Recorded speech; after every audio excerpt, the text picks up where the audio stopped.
신명기 25장. 구약시대 이스라엘에는 어떻게 재판이 이루어졌을까요? 이스라엘 공동체는 재판관을 세우고 백성들의 문제를 율법을 기준으로 판결했습니다.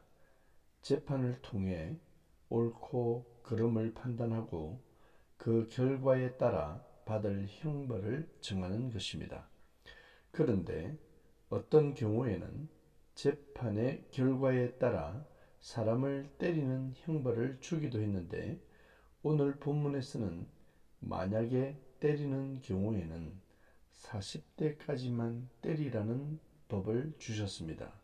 물론 어떤 매로 어디를 때렸는지, 어느 정도의 힘으로 때렸는지 정확하게 알 수는 없지만 사람이 견딜 수 있는 한계를 고려한 형벌입니다. 너무 무리하게 벌하는 것을 막는 것입니다. 또한 형벌로 인해 죽음을 초래할 수 있는 일을 피하라는 뜻일 것입니다. 생명을 소중히 여기지만 죄악은 용납할 수 없다는 정신이 담겨져 있는 규례입니다. 여기서 우리는 하나님의 공의로운 심판이 반드시 있을 것이라는 믿음을 가져야 합니다.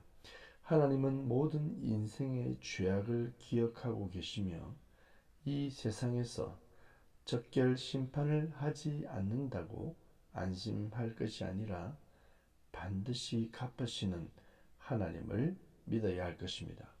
사람들의 배려와 사랑은 짐승에게도 동일하게 적용됩니다. 농사를 돕는 소에게도 함부로 대하지 말라고 하십니다.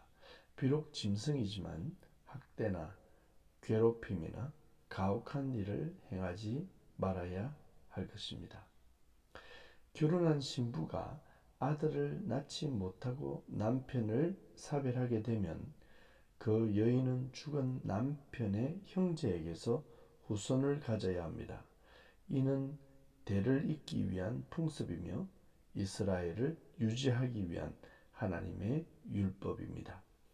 그러나 만약 대를 이어줄 후손을 가지도록 하는 일을 원치 않는 형제는 여러 장로들 앞에서 그 여인에게 신벗김을 당하고 또한 얼굴에 침뱉음을 당하며 신벗김 받은 자의 집이라는 불명예스러운 일을 당하게 됩니다.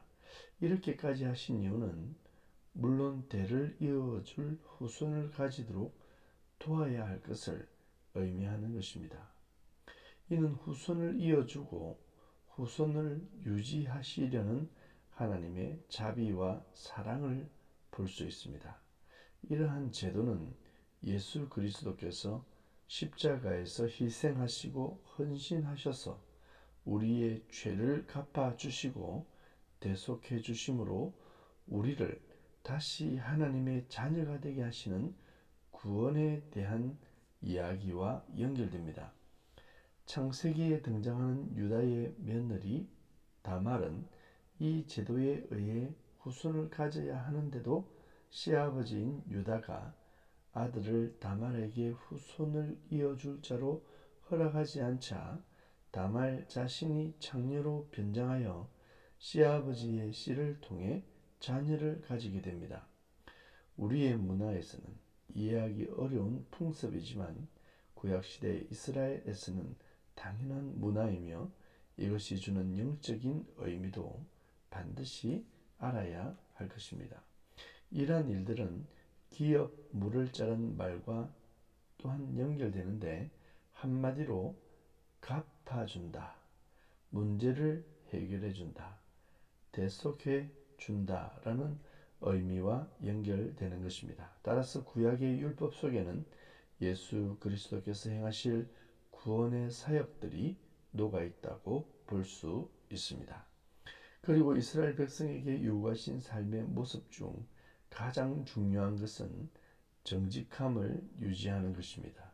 남을 속이는 행위를 그만두어야 합니다. 하나님은 악을 행하는 자를 도저히 용납하지 못합니다.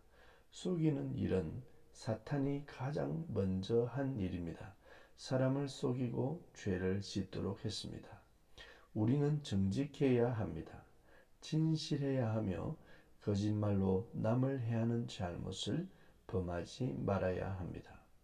17절에서 19절에는 아말렉이라는 나라의 잘못을 지적하고 있습니다.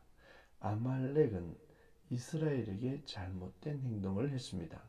첫째는 출애굽 여정에서 피곤하고 힘들어하는 행렬에서 뒤처진 자들, 즉 약자를 쳐 죽였다는 것입니다. 둘째는 하나님을 두려워하지 않았다는 이유입니다.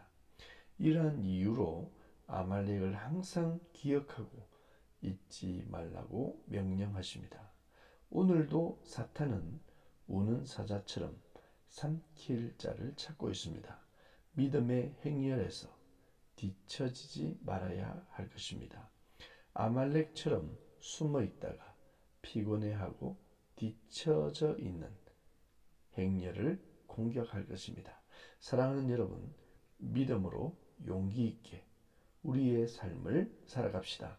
하나님을 바라보며 구원의 표대를 향해 가나안을 향해 전진합시다. 하나님은 우리에게 이러한 믿음을 요구하고 계십니다. 오늘 하루도 이웃을 배려하고 정직하고 진실되게 행하며 믿음으로 살아가는 여러분들이 되시길 축복합니다. 샬롬.